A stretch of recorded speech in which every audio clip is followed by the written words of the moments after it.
अहमदाबादमध्ये रविवारी भारत आणि ऑस्ट्रेलियामध्ये वर्ल्ड कप क्रिकेट स्पर्धेचा अंतिम मुकाबला होणार आहे आणि या स्पर्धेत ऑस्ट्रेलियाला धूळ चारून भारतीय संघाने विजेतेपद पटकावावं अशी प्रत्येक भारतीय क्रिकेट प्रेमीची अपेक्षा।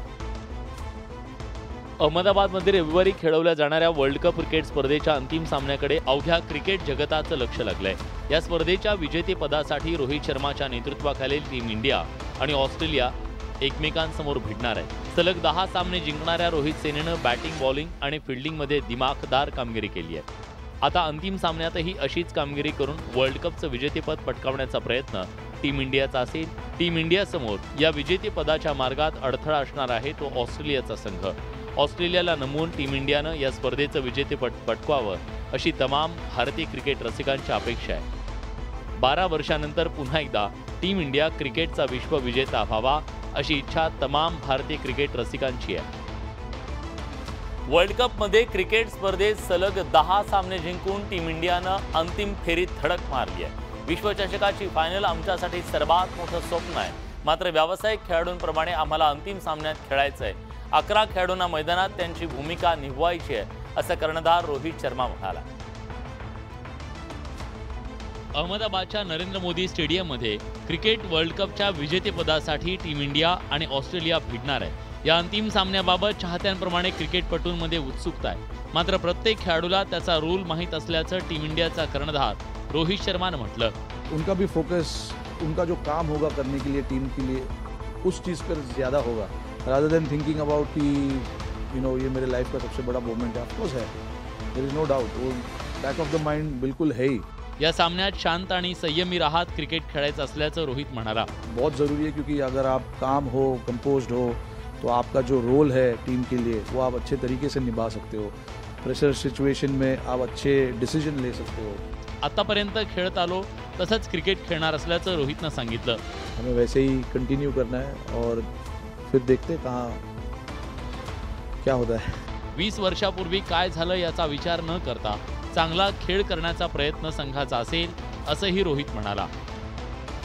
अहमदाबादमध्ये उद्या भारत आणि ऑस्ट्रेलियात वर्ल्ड कप क्रिकेट स्पर्धेचा अंतिम महामुकाबला होणार आहे। या स्पर्धेत ऑस्ट्रेलियाला धूळ चारून भारतीय संघानं विजेतेपद पटकावावं अशी अपेक्षा तमाम क्रिकेट प्रेमींची।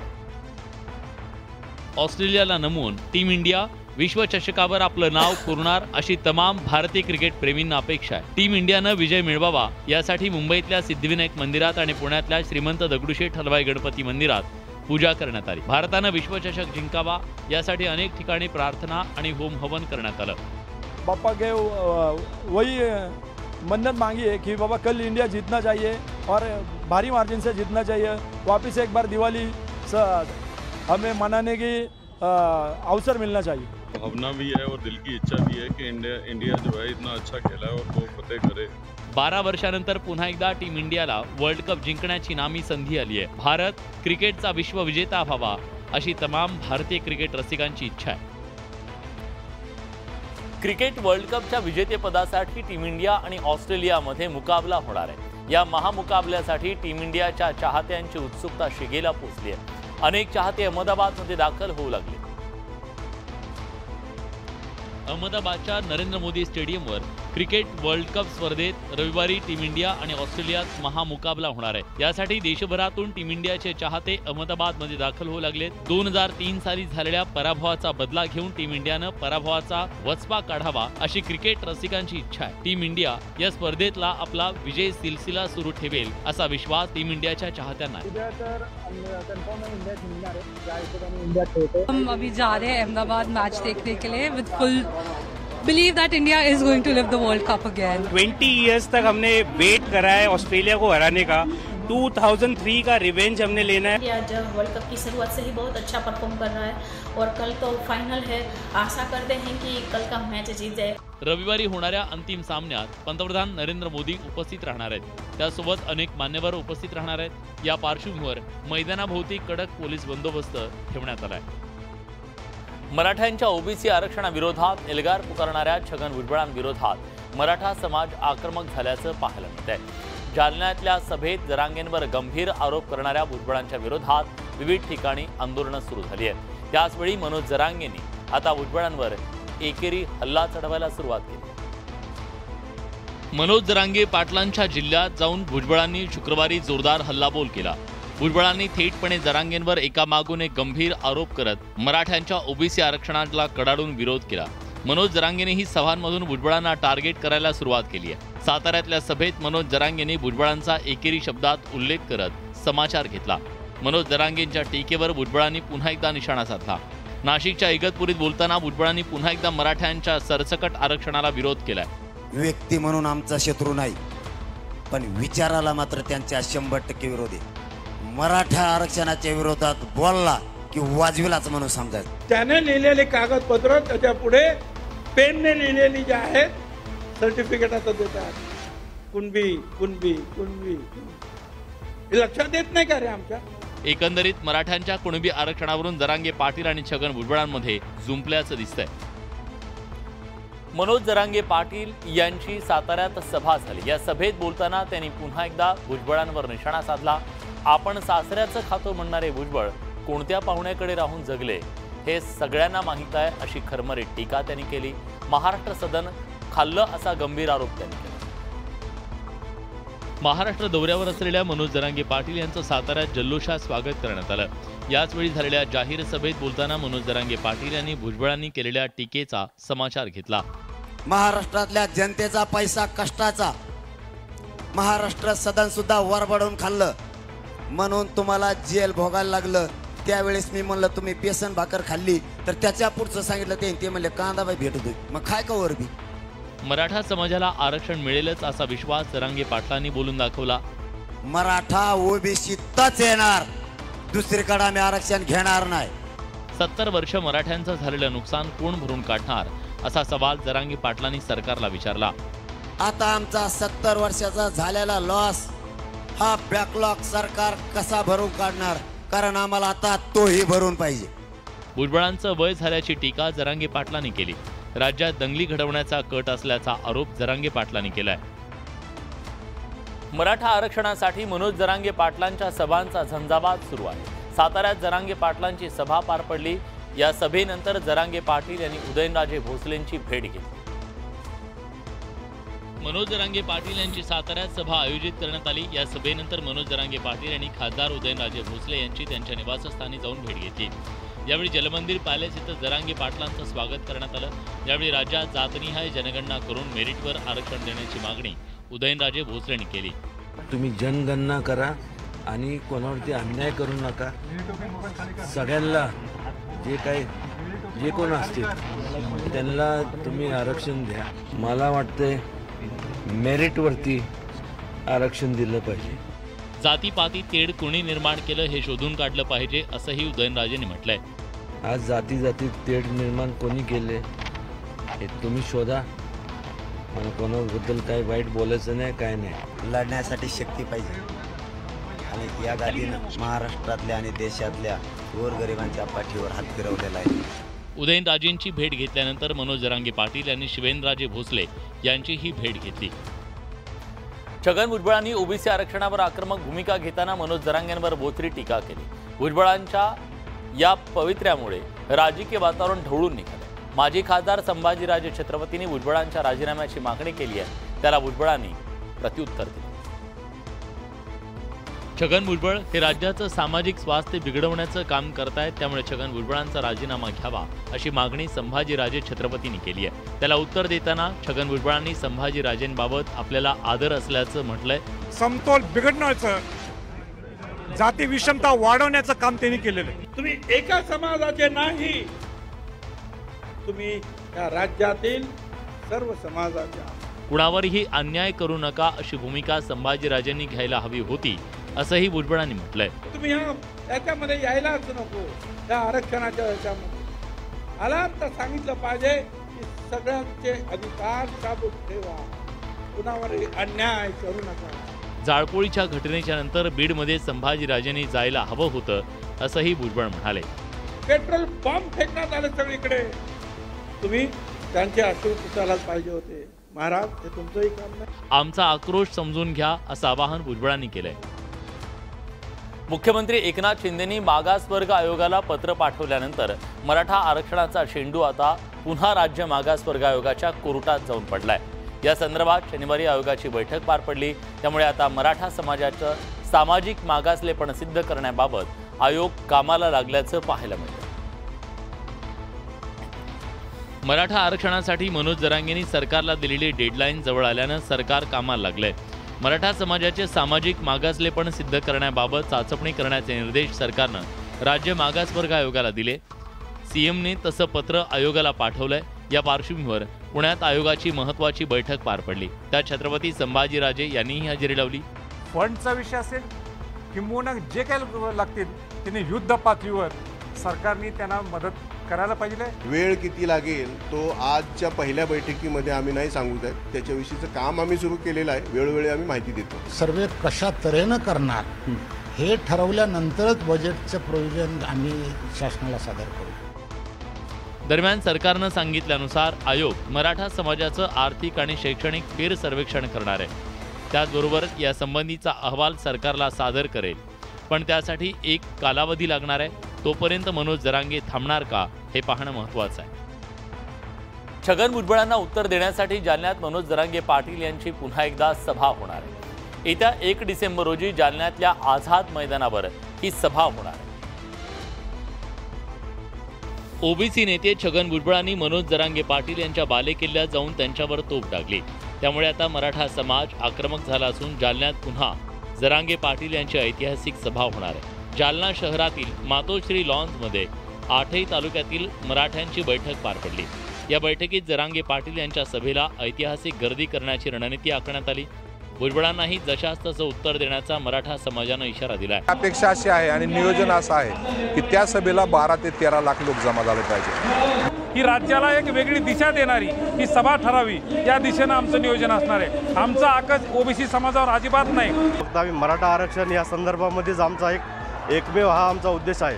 आम्हाला कोणाचाही विरोध करण्याचं आमचं कोणतंही कारण नाही। मनोज जरांगे पाटलांच्या ठिकठिकाणच्या सभा, त्यानंतरच्या ओबीसी एल्गार सभा आणि यात भुजबळांनी जरांगेंच्या बाले किल्ल्यातून जरांगेंना डिवचलंय। त्याचे पडसाद पुढील बराच काळ उमटण्याची शक्यता आहे।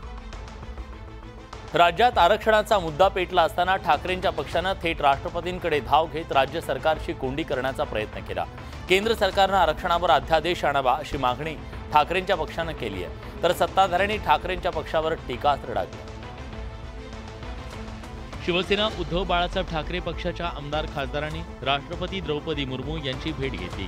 राज्यात आरक्षणावरून राजकीय वातावरण ढवळून निघालंय। मराठा आरक्षणापाठोपाठ ओबीसी, धनगर, आदिवासी आरक्षणाचा मुद्दा ऐरणीवर आलाय। या पार्श्वभूमीवर ठाकरेंच्या पक्षातील आमदार खासदारांनी राष्ट्रपतींना साकडं घातलंय। केंद्राने यात हस्तक्षेप करावा अशी मागणी ठाकरेंच्या पक्षानं केली आहे। शिंदेच्या नेतृत्वातल्या शिवसेनेनं या भेटीवर टीका केली आहे, तर भाजपनं शिवसेना उबाठाच्या राष्ट्रपती भेटींवर सवाल उपस्थित केलाय। 50% जास्त वाढवून सर्व घटकांना याच्यामध्ये समाविष्ट करणे आणि कोणाच्याही सध्या असलेल्या आरक्षणाला धक्का न लावता ही आरक्षणाची मर्यादा वाढवावी। सरकार निर्णय घेणार आहे, त्यांच्याकडे का जात नाही तुम्ही? त्यांच्यावर दबाव का नाही आला? परंतु यांना ही पब्लिसिटी स्टंट करायची एक सवय झालेली आहे। एकीकडे आरक्षणावरून राज्यातलं वातावरण तापलेलं असताना ठाकरे गटाच्या आमदार आणि खासदारांनी राष्ट्रपतींकडे धाव घेतली आहे। राज्यात मराठा आरक्षणाचा मुद्दा पेटलाय, त्यात ओबीसी आरक्षणाला धक्का लावू नये यासाठी ओबीसी समाज आक्रमक झाला। राष्ट्रीय ओबीसी महासंघाचे अध्यक्ष डॉक्टर बबनराव तायवाडे यांनी देवेंद्र फडणवीसांची भेट घेतली। हिवाळी अधिवेशनात ओबीसींच्या प्रश्नांवर चर्चा करण्याची मागणी केली। ओबीसी समाजाचा एल्गार मोर्चा काल जालन्यातल्या अंबडमध्ये पार पडला। ओबीसी आरक्षणाला धक्का लावू नये अशी एकमुखी मागणी ओबीसी समाजाच्या नेत्यांनी केली। यानंतर राष्ट्रीय ओबीसी महासंघाचे अध्यक्ष डॉक्टर बबनराव तायवाडे यांनी उपमुख्यमंत्री देवेंद्र फडणवीसांची भेट घेतली। हिवाळी अधिवेशनात ओबीसी समाजाच्या प्रश्नावर चर्चा करण्याची मागणी त्यांनी केली। निवेदन आम्ही या ठिकाणी दिलेलं आहे, ते सुद्धा त्यांनी मान्य केलेलं आहे की ज्या जाती ऑलरेडी ओबीसीमध्ये आहेत त्यांचा नव्याने अभ्यास होणार नाही। 19 सप्टेंबरच्या सर्वपक्षीय बैठकीत आश्वासन दिलं गेलं होतं, ती पूर्ण करण्याचं आश्वासन फडणवीसांनी यावेळी दिल्याचं तायवाडे म्हणाले। विधानसभेच्या अधिवेशनाच्या दरम्यान एक पुन्हा आमच्या शिष्टमंडळासोबत चर्चा करून लवकरात लवकर ते प्रश्न निकाली काढण्याचं आश्वासन त्यांनी आज या ठिकाणी दिलं आहे।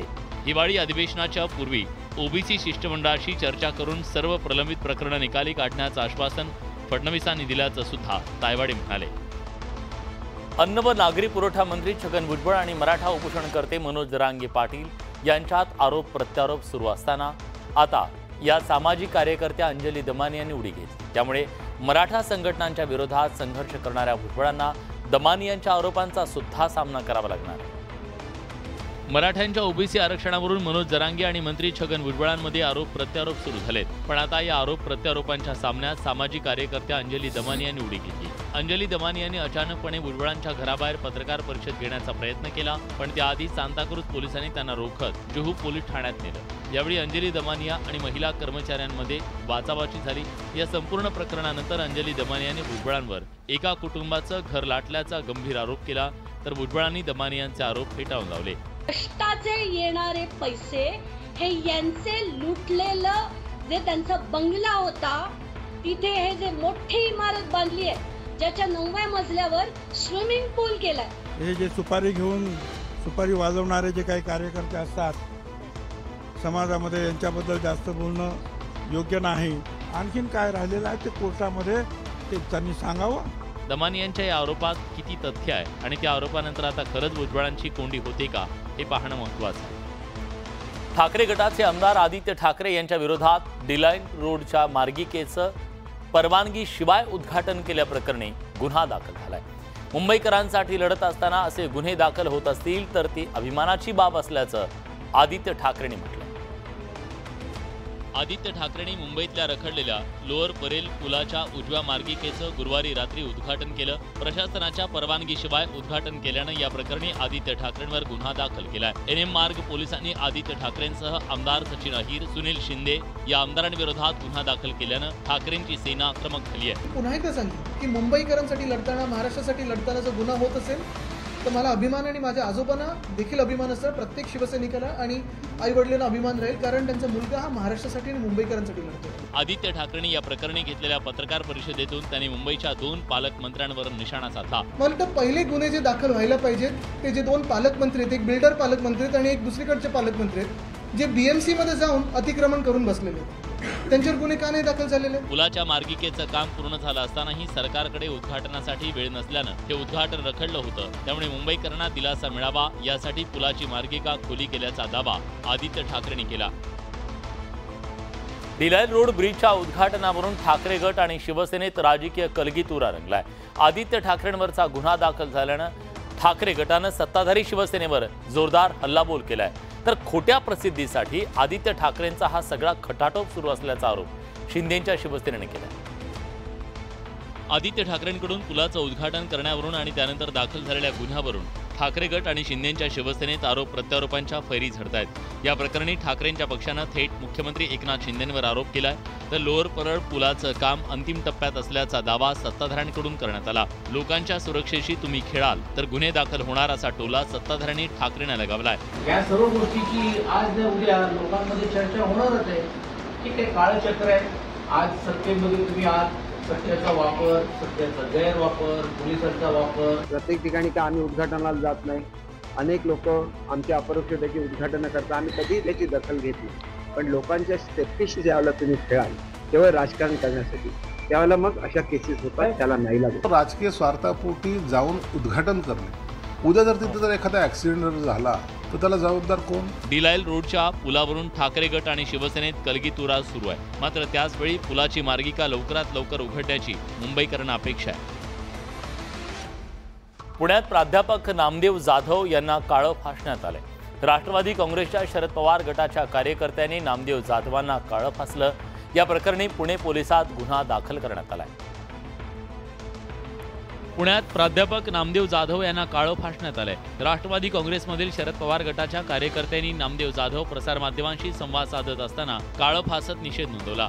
शरद पवार यांच्या विरोधात त्यांनी वक्तव्य केली होती. या विरोधात आक्रमक होत राष्ट्रवादीच्या कार्यकर्त्यांनी नामदेव जाधवांना गाठलं आणि काळं फासत घोषणा दिल्या. दरम्यान या हल्ल्यामागे राष्ट्रवादीचे आमदार रोहित पवार असल्याचा आरोप नामदेव जाधवांनी केलाय. लोकशाहीवरचा हल्ला आहे, हा विचारांवरचा हल्ला आहे, हा शाहू फुले आंबेडकरांच्या विचारांवरचा हल्ला आहे. याच्यातला पहिला अक्यूज हा रोहित पवार असणार आहे. अशा प्रकारे तुम्ही तुमच्या सत्तेच्या खेळासाठी नाम्या जाधव सारख्याचा वापर करू नका.